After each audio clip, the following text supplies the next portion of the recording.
ठाकरे गटाच्या सुधाकर बडगुजर यांच्या अडचणी वाढल्याचं बघायला मिळतंय। कोट्यवधींची मनी लॉन्ड्रिंग झाल्याची माहिती समोर आली आहे। सरकारी वकील यांच्याकडून ही माहिती देण्यात आली आहे। तर ठाकरे गटाचे नाशिकचे नेते सुधाकर बडगुजर यांच्या अडचणीत वाढ झाली आहे। कोट्यवधींची मनी लॉन्ड्रिंग झाल्याची माहिती सरकारी वकिलांकडून देण्यात आली आहे।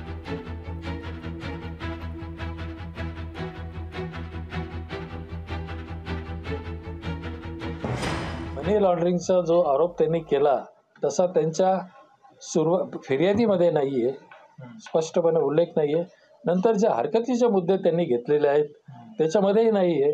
जे काय आता ते म्हणतात ते आज नवीन म्हणतायत मनी लॉन्ड्रिंग। हे सोपं आहे। मनी लॉन्ड्रिंग म्हणलं की जरा त्या सेन्सिटिव्हिटी जास्त येते, त्याचं एक महत्त्व वाढून द्यायचं।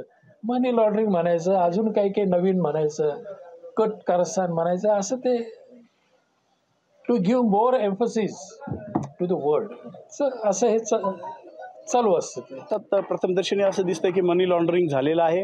कॉन्ट्रॅक्टर्सकडनं जे कॉन्ट्रॅक्ट ठराविक लोकांनी घेतले त्या लोकांचा पैशांचा ट्रेल, तसंच हे आरोपी नंबर 2 आणि 3 यांची कंपनी, तसंच काही नव्याने मिळून आलेल्या कंपन्यांचे मनी ट्रेल बघता की मोठ्या प्रकारची रकमेची ट्रेल हा वेगवेगळ्या अकाउंट्समधनं आणि हेवी कॅश विड्रॉल्स करोड्समध्ये दिसून येत आहे।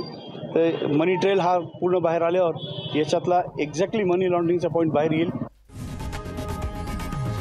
लोकशाही मराठी ऐका, पहा, जागरूक रहा।